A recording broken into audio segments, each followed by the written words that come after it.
Coucou les amis, lundi 13h30, non 12h30, petit bilan de mon week-end et petite réflexion du jour. Il y a ma vidéo qui se met floue, je sais pas ce qu'elle a. Elle est de mauvaise humeur, ou elle veut pas, c'est la troisième fois que je recommence. Donc voilà, petit bilan. Je suis très fatiguée, comme d'habitude, après un marché. C'est journée intendance, liste des courses, lessive en cours, voilà. Boum, boum, boum, je dois ranger tout ça.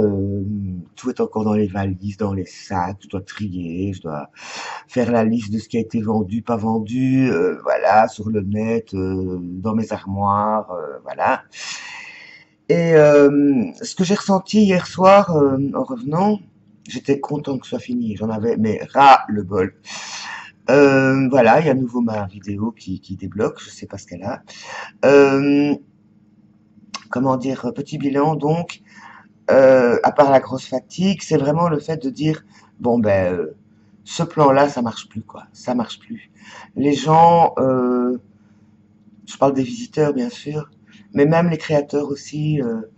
On est au bout, quoi. On se rend bien compte que ces histoires de marché de Noël, marché de créateurs, artisanat, les gens commencent à prendre conscience effectivement que la consommation à tout craint, c'est plus ça. Ils recherchent de plus en plus de choses particulières et je veux dire fait main peut-être. Ils n'ont malheureusement pas toujours le moyen de financer ça. Hein, je discutais avec ma voisine qui faisait de la dentelle de laine. Elle fait des étoiles. C'est vraiment des nuages, quoi. C'était magnifique et un travail fait main au crochet. Des vrais trésors, ces étoiles, à des prix qui sont, ben, je veux dire, par rapport à mon budget, par exemple, beaucoup trop élevés, mais qui valaient largement ce qu'elle demandait. Et quelqu'un qui garde une sérénité, une douceur, une générosité. Et donc c'était un peu mon miroir, quoi. On parlait de ça, on parlait du plaisir et de la nécessité intérieure de continuer à montrer et à propager la joie de la création, mais aussi de la beauté en général. Et tous les stands que j'ai observés étaient dans cette démarche-là de d'offrir le meilleur, le mieux, le plus juteux de qu'on est, de qui on est dans ce qu'on crée. Et les visiteurs étaient conscients. Enfin, je veux dire, nous n'avons pas eu de visiteurs indifférents ou pressés ou stressés. Les gens étaient, il y a eu très peu de visiteurs. Mais bon, ils étaient attentifs. J'ai eu beaucoup de compliments, des questions. Comment ça marche? Comment t'as fait? Et est-ce que ça va? Est-ce que donc voilà. Et bon, certains par soit par soutien, soit par goût, ont quand même de temps en temps démarché une petite bricole par-ci par-là. Donc voilà, on a quand même rempli nos missions, entre autres. Mais bon, on sent vraiment la fatigue, l'épuisement, la tristesse aussi, de se dire que, mais que faisons-nous, que pouvons-nous faire d'autre?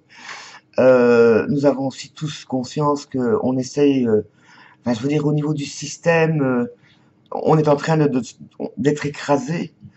Et donc faire notre petite place dans le monde, dans la société, ça devient très compliqué. Et on est tous en train de se dire, et qu'est-ce qu'on fait maintenant ou comment fait-on?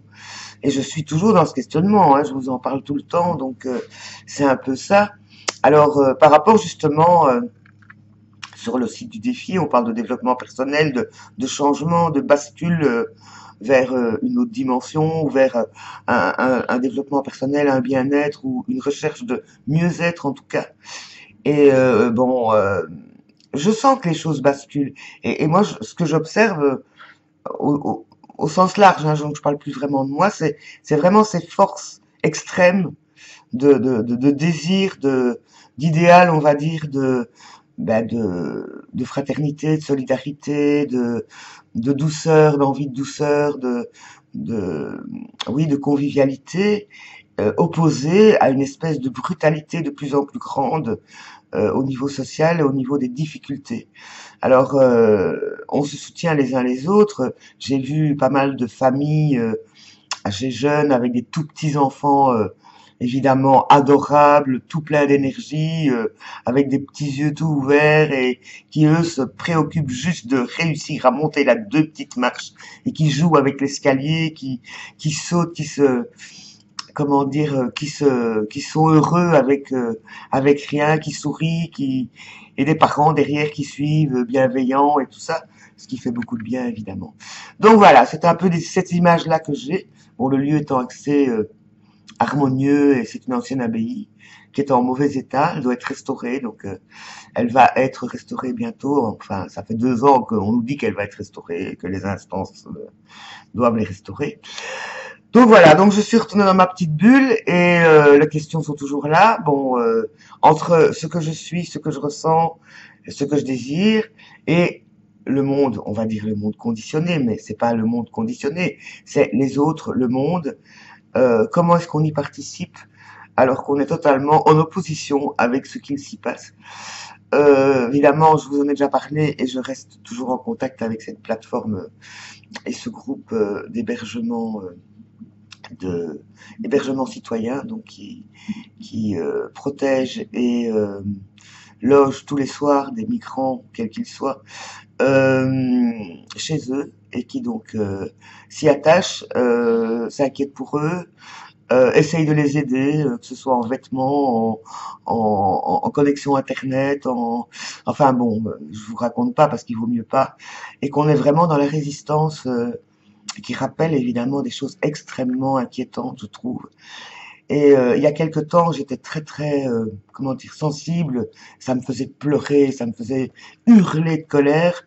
Là, j'arrive maintenant à m'en détacher, parce que bon, je me rends compte que de mon côté, individuellement, à part soutenir de tout mon cœur, je ne peux pas faire énormément de choses. Il y a peut-être aussi des limites que j'ai par rapport à ça. Mais c'est pas par rapport aux gens, c'est par rapport à moi. Et d'autre part, et je me rends compte que donc ça c'est l'espoir. Donc quand je parlais des petits enfants que j'ai vus trottiner dans l'exposition ce week-end, et, euh, et ces gens-là qui se mobilisent, c'est de l'espérance. Et puis de l'autre côté, évidemment, bon, même si les médias sont manipulés et autres, je vois aussi des médias qui se révoltent aussi. Mais je vois vraiment là, le durcissement. Et donc, c'est vraiment ce sentiment de bascule. Alors, la difficulté, c'est comment je me positionne. Je sais, enfin, je veux dire, je me sens équilibré par rapport à mes positions, à mes prises de conscience. Mais on parlait avec la créatrice voisine qui, elle, avait du mal elle me disait, je suis consciente que les choses changent, mais pour l'instant, je suis dans la tristesse parce que je sens qu'il y a vraiment, même au sein des gens proches de moi, elle me disait, des gens qui sont en colère et qui me reprochent quelque part ma conscience. Et je disais, c'est ça, ça qui rend triste. C'est que des gens qu'on aime, on est quelque part presque forcé de les éloigner parce que on ne peut plus communiquer ou très mal ou difficilement et donc on se sent de plus en plus isolé. On est donc obligé d'être à la recherche de personnes qui vibrent à la même oui, je parle pas de niveau mais à la même vibration que nous quoi. Et évidemment moi je pense évidemment directement à vous et donc aussi du défi et qu'effectivement les connexions qui se passent entre nous alors que nous ne nous connaissons pas ou au départ en tout cas même si certains d'entre nous se rencontrent de temps à autre et là ça se passe comme ça et que la plupart d'entre nous c'est immédiat et on est tout de suite comment dire conscient de la vibration de l'autre. On a une chance incroyable. Et donc c'était juste ça que je voulais terminer avec ça en disant que nous avons beaucoup de chance d'être connectés et d'être conscient qu'il y a une énergie positive et d'espérance qui est là, même si l'autre est là aussi. Et donc pour en revenir à la pleine lune, c'était évidemment cette pleine lune. Moi j'avais été prévenu et je vous avais donc fait mon petit topo un peu avant. Et donc il y a la personne qui a organisé le marché qui m'a envoyé un petit mail hier soir en disant que je l'avais taquiné parce qu'il y a eu plein de comment dire de problèmes mais pratiques quoi. Et elle désespérait, elle stressait chaque fois je lui disais t'inquiète, Mercure rétrograde, pleine lune, t'inquiète, c'est normal, tu respires, tout va bien, lâche, on est là, t'inquiète. 2, 3 fois, je l'ai fait rire pour essayer de délager le truc. Elle était sensible à ça. Donc elle m'a envoyé un mail en disant qu'elle avait donc deux personnes qu'elle avait engagées, on va dire, pour l'aider à ranger la salle, qui se sont rentrées dedans. Il a failli y avoir une grosse bagarre. Elle dit, et à ce moment-là, elle dit, au moment que cette bagarre s'est arrangée, effectivement, en dernière minute, il n'y a rien eu de grave. Elle dit, j'ai levé les yeux, j'ai vu cette pleine lune gigantesque. Elle a dit, plus jamais j'organise un marché pendant la pleine lune, plus jamais, plus jamais. La pauvre chérie, vraiment. Donc voilà, petit bilan. Donc là, je laisse de nouveau la sauce et tout ça s'apaiser et je vous raconterai la suite bientôt. Donc mes amis co-créa, j'espère que la semaine démarre en douceur pour vous, comme c'est mon cas. Je vous aime, je vous aime. À tout bientôt. Bye!